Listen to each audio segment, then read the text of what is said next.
Hello friends, welcome to Think Python. I'm back with another Numpy video.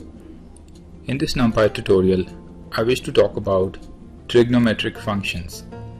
They're very interesting. There are quite a few of them in Numpy. So let's get started.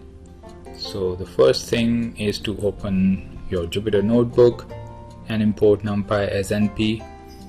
I'm gonna be importing matplotlib here and pyplot as plt. Now I'm going to create an array from -pi to pi with 200 points here. So if I see A,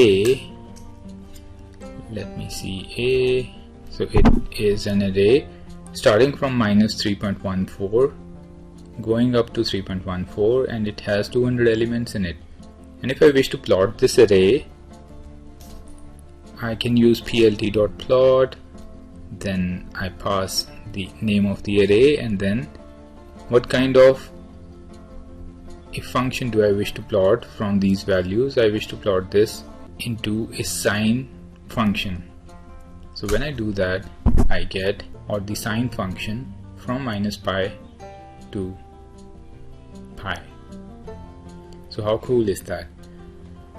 Now similarly you could use it for plotting cosine function, and that would look something like this. But the range of this cosine function is from -pi to pi.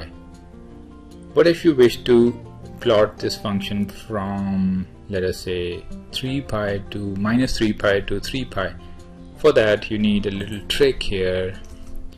You say that my range is, let us say, np.pi.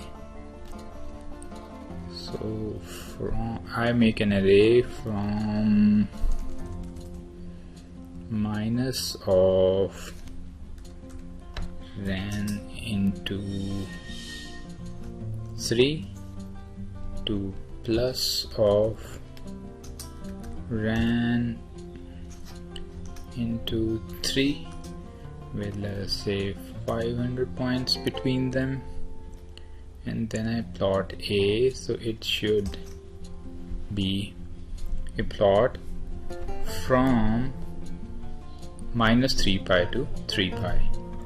So this is a small little trick that you can do to plot more number of waveforms of sine or cosine function.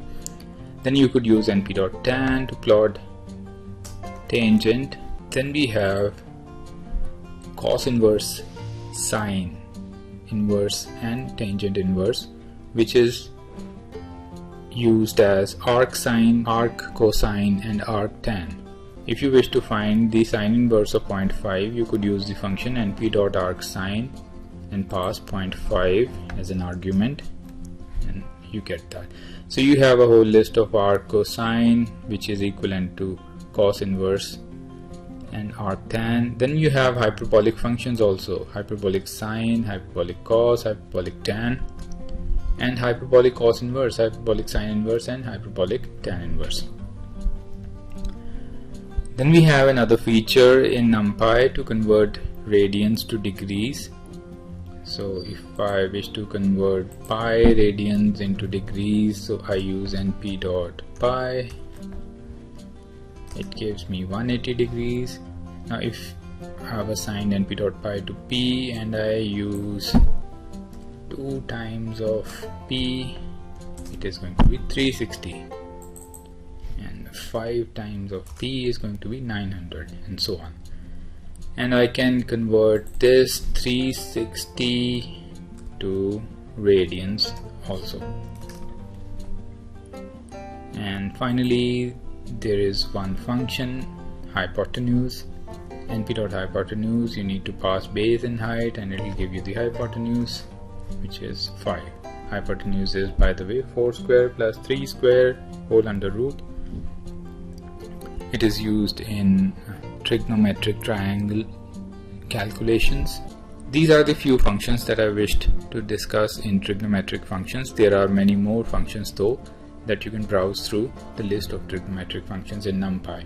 And I hope this quick tutorial was of help. If you liked the video, give it a thumbs up. Consider subscribing to Think Python. I'll see you around. Take care. Bye bye.